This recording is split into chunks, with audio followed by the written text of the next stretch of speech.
Hey everybody, I hope you're doing well today. My name's Austin Hass, and today I'd like to talk to you all about ride cymbals, specifically jazz ride cymbals. I have about 10 cymbals here in this stack that I would consider jazz ride cymbals. Some of them are labeled as crash, some of them aren't even labeled at all, they just are a multi-purpose type cymbal. So I'd kind of like to talk a little bit about how I arrived at this point. So early on I was really into big band drummers. That was like what I wanted to do, and so I based all of my gear purchases around that, including the cymbals. And so I was listening to people like Buddy Rich, the bassy big band with drummers like Butch Miles and stuff like that, and they were all using Zildjian A type cymbals. So that was what I played on for a long time. That was all I had, and it was great. They were great cymbals. They got me to practice. I played gigs on them, and they served their purpose. But over the years, my taste has changed a bit, and as I've gotten more into small group music and things like that, I noticed there's a lot more of that more dark, dry, complex sound that jazz drummers use, especially for today's music. And so that's what most of these cymbals are. A lot of them are hand-hammered style cymbals, a couple machine-hammered, but I'll talk about those ones in a bit. And so the way that I go about purchasing cymbals, I first think about what am I going to be using it for. As far as a ride cymbal, like is this going to be a left side ride? Is this going to be a main ride? Is this going to be an auxiliary ride? And I don't want to just buy a cymbal because I want to buy it. I want it to be something different in my collection that I can use and interchange in different situations. So that's the first thing I think about, and that includes picking out the hammering style, whether it's machine or hand hammered, the size, 18, 19, 20, so on. And I try to pick cymbals that are versatile, that aren't just for jazz. I have a few here in this collection that I use for rock gigs too. Just because it says jazz in the name or whatever doesn't mean you can't use it for other situations. So I try to get the best bang for my buck. I don't want to have, although it would be nice to have a million cymbals laying around, I just don't have the space to do that. So I try to be aware of what I'm getting and what I can use it in, what different situations it's applicable. The next thing I do when I'm buying cymbals, I try my best to be able to play the cymbal in person with my sticks. That's kind of the best way you're going to get a representation of how it feels, how it sounds, how it responds to your touch and your playing, and you'll get a really good sense of how it sounds. Some of these cymbals I just bought online. Some of them I bought without even hearing them, which is very dangerous. I would not recommend doing that because a lot of times you might get something that's amazing, or more times than not, it's not going to be quite what you want, or maybe not even close to what you want. And I've bought and sold a lot of cymbals because of that reason. So if you do shop online and you can't play it, at least try to find a sound file of the exact cymbal. But yeah, would not just go and buy a cymbal online. Some of these I did find online and they were great, and that was just pure luck. So I'll talk about those when I get to them. But yeah, that's sort of just how I go about buying cymbals and deciding what I want. It needs to be multi-purposeful. I want it to be kind of like a chameleon and jump into different situations when I need it. It has to be able to ride and crash. I know that was one of Zildjian's philosophies, is that every cymbal you should be able to ride on it and crash on it. And that's kind of how I like my cymbals, my collection to be. Some of my cymbals are specifically crash cymbals, so they're not in this video because they're just too thin. They don't really ride very well. And always, always, always try to play the cymbal in person or hear the cymbal you're buying on a sound file. So I'll go ahead and put these cymbals up. I'm going to play with some Vader Manhattan 7As. They're just wood tip, and they're brand new, so hopefully they'll give you a good representation of the sound. And the rest of the gear will be listed in the video. I'm just going to use the microphones on my Zoom Q2N 4K because I just want to give you a nice raw sound, no EQ, no nothing, just how the cymbal sounds in the room that I'm sitting in, okay? Yeah. So this first cymbal is a Sabian Manhattan Jazz cymbal. It's an HHX cymbal, which means it's hand hammered. And this is a pretty cool cymbal. It's an 18-inch. I found it used. I bought it in person, but you can see it's got a pretty flat profile. The cup is pretty small. The lathing is, I wouldn't say it's wide, but it's not narrow. But this is a great cymbal. It weighs 1,406 grams. So it crashes well, it rides well, and it's just a really versatile cymbal.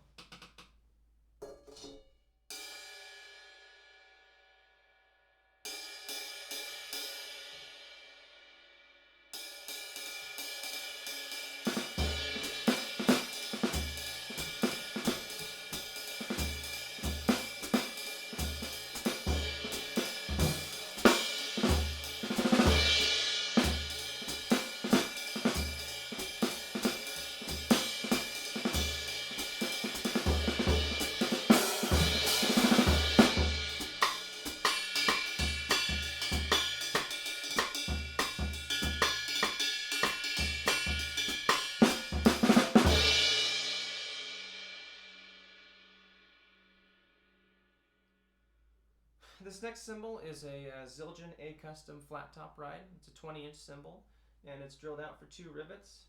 This was one of those cymbals that I bought that was just a random online purchase. I never even heard the cymbal. I think I bought it at a Guitar Center used or something for like 130 bucks. But I played one of these at a jam session, and it just floored me. It was such a great sounding cymbal. It's really glassy, really clean sounding. The rivets are nice. They add a little bit of sustain because usually flat rides are shorter, shorter sustain. As you can see, there's no bell, and the bell really allows the cymbal to crash and things like that. But no bell on this. And this one weighs in at 2,271 grams. So it's on the heavier side, but I think it works really well.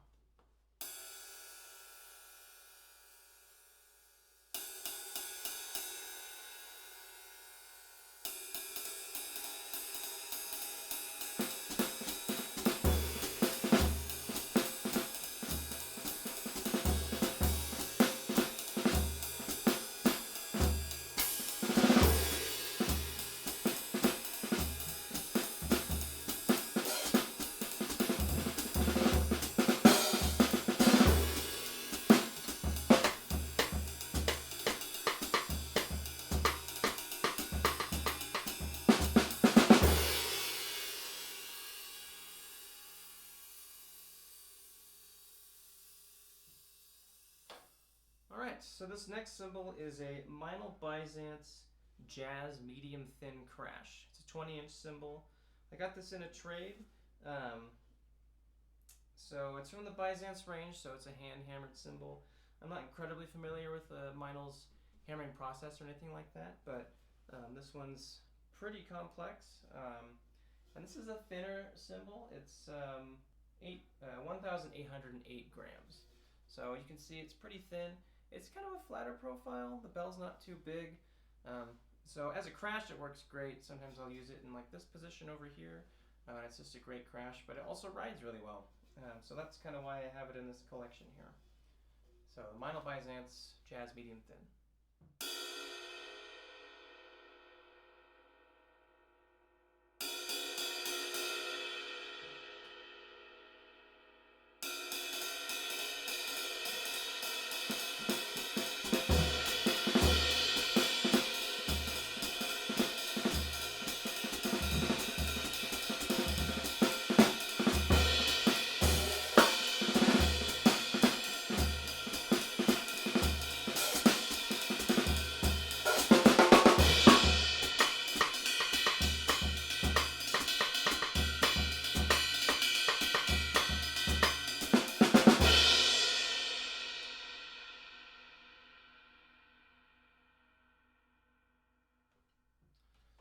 This next one is a Zildjian A from the 1950s. I'm no expert, but that's what the drum shop told me. It's got the Zildjian stamp right here. But this is a 20-inch cymbal, and it weighs in at 1,890 grams. So it's on the thinner side. I had one of these before that was over 2,000 grams, and it was just a little, it had a weird hum, and it didn't really work that well. But this one rides and crashes really well. It's obviously machine hammered because of the Zildjian A's. That's how they manufacture them. And it's drilled out for 6 rivets. They're not perfect. I bought this used, obviously, and somebody probably did this in their garage decades ago. But you see there are different distances from the edge and all that stuff. And there's like the slightest bit of keyhole, like just a little bit. But I think it all adds to the character, the sound of the cymbal, and it's just a really nice sounding cymbal.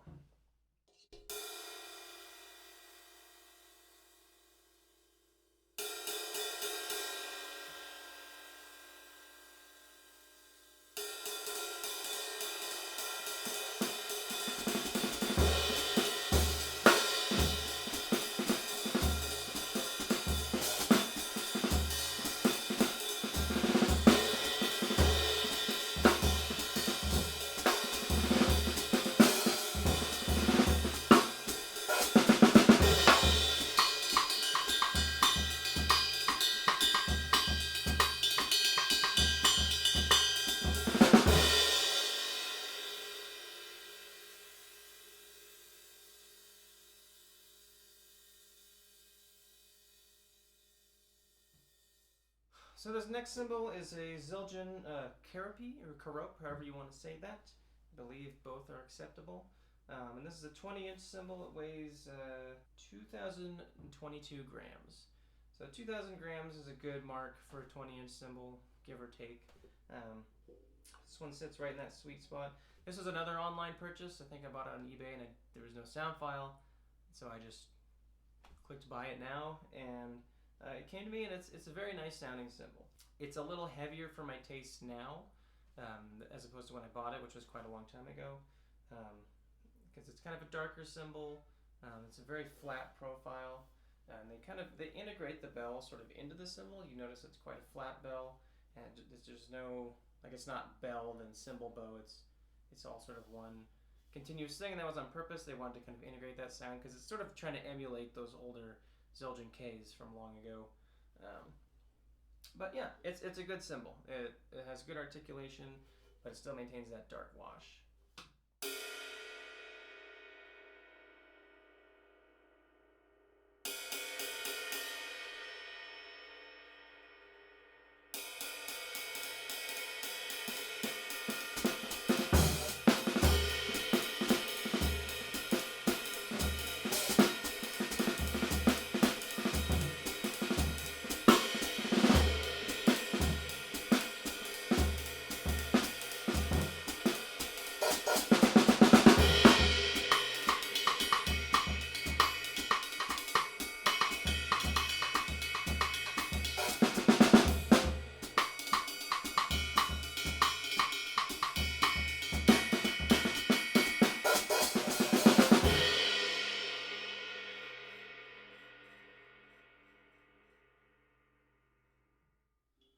Alright, so that's all my 20-inch cymbals.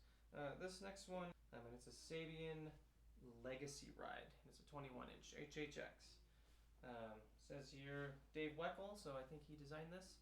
This is a very interesting one. It's very thin. It's 2,018 grams, so it weighs less than that Kerope 20 that I just played. You can see it's quite thin. The bell's pretty large. You can see these deep hammer marks, hopefully. May not show up on the camera, but it's got deep hammer marks that go in this way and out that way. On the back, there's this ring. I believe it might be called the sound control ring or something, but it's just a raw part of the cymbal that I assume controls the sustain, since it is such a thin cymbal, to maintain some of that ride clarity. This one's a good one. This one I found online with a sound file, so I at least got to hear it before I bought one. And yeah, it's a nice versatile cymbal. I use it in rock situations as well. And yeah.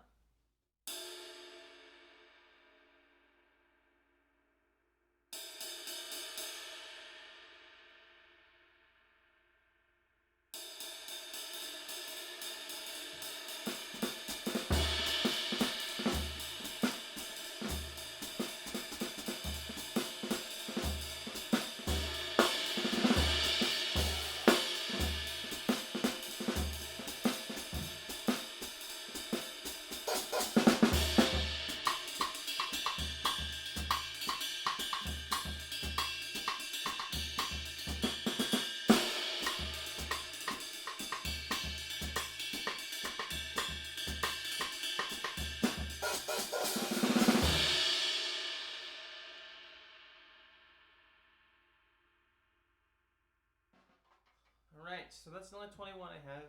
The rest of these are all 22-inch cymbals. So this one is an Istanbul Mehmet tribute ride, and it's tributed to a person that I don't want to butcher their name. So the name will appear on the screen and you'll be able to see it there. But this is an interesting one. I also found this online with a sound file. It's a 22-inch cymbal, weighs in at 249 grams. So very thin. It's a very thin cymbal, as you can kind of see. But it's very interesting. It has a lot of clarity in the sound, in the bow and the bell, but it's also very washy at the same time. It's obviously a hand-hammered cymbal. I don't know if you can see the marks. And there's sort of this random lathing pattern that breaks it up. But it's a really interesting cymbal. I probably want to get some rivets in it at some point because I usually use one of those chains on it and it sounds really nice. So I think row rivets would do the trick. But as is, it's a great sounding cymbal.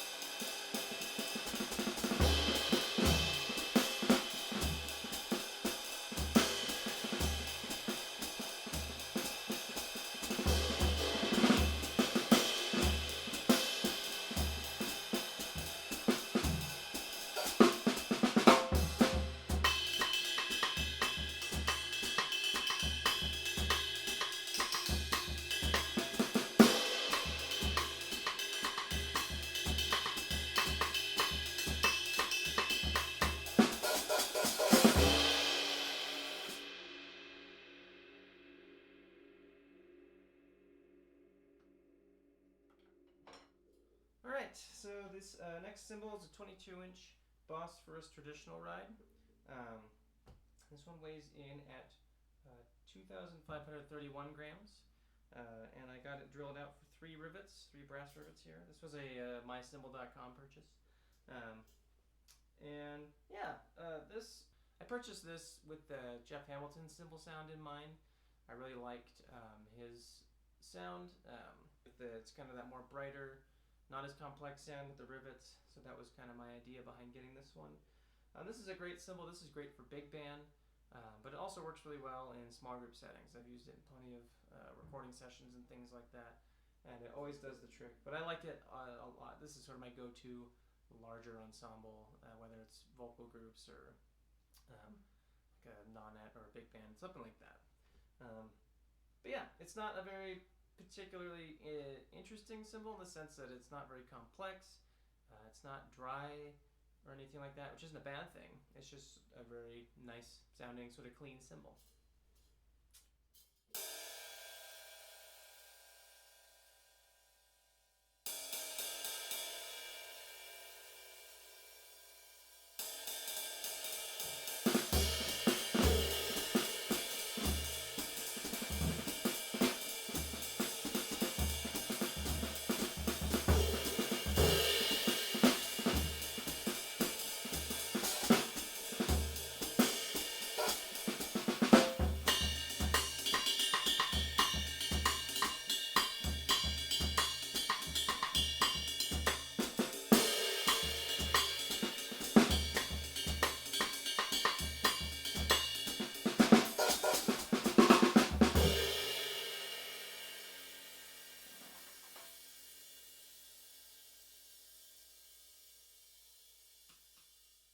Alright, this next one, this is a 22-inch Zildjian K Light ride. So it's not K custom, just K. And this one I got drilled for 2 rivets. There's a hole there and a hole here. I just have 1 rivet in it. 2 rivets was actually a little overwhelming for this particular cymbal, and so 1 I felt was just enough. That was all it needed. But I have the option if I did want more, I could put it in there. But this 22-inch cymbal weighs in at 2,521 grams. So it's nice, sort of middle of the road weight. In terms of sound, it's kind of a dry, smoky sound. It's not too articulate, but it crashes really, really well as well. It has this really thin, tight lathing pattern. Lots of big hammer marks all over it. And this one was also an online purchase. I'd played these before, so I thought I knew what I was getting into, and I just found this one used for super cheap. So I went for it, and it ended up being a good buy because it's a good cymbal. And yeah, I particularly use this in small group situations. Or if it's a situation where I know other people are going to be sitting in on my kit. I don't mind I don't mind people playing any of my cymbals, but I really don't mind if this one gets kind of bashed on or anything. So 22-inch K Light ride.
Alright, we're on the final cymbal.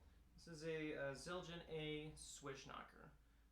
So this weighs in at 2,394 grams. And so this is kind of modeled after, it's sort of like a China cymbal, but it's more of a, it's definitely more of a ride cymbal than a typical Chinese style cymbal.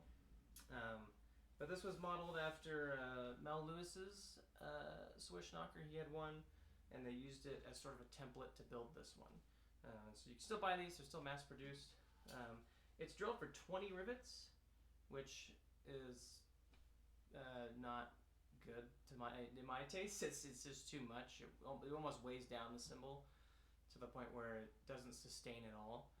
So I took half of them out. So this has 10 rivets in it, and that seems to work okay. I've also used it with like 4. 4 seems to usually be the sweet spot for this particular model of Swish, but you know, it's all taste. But it's a pretty thin cymbal, and it's kind of cool. I don't use it very often. I mostly use it for big band situations. I used to use it in small group situations, but this cymbal's loud, so it doesn't really work for me and what I need. But it's a cool cymbal, and I'm glad I have one.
I might need to take some more rivets out of this one. Cool. Well, I hope you enjoyed me demonstrating all of these cymbals and kind of the qualities they have. This video wasn't meant to be necessarily a good or bad comparison. Just wanted to show you what I have and what I've kind of been using lately on a lot of my recordings and things like that. And hopefully this gives you some good examples. If you happen to come across cymbals similar to these or the same ones, you can refer to this video for a sound file and whatnot. But I really appreciate you watching my video, and take care. Thank you.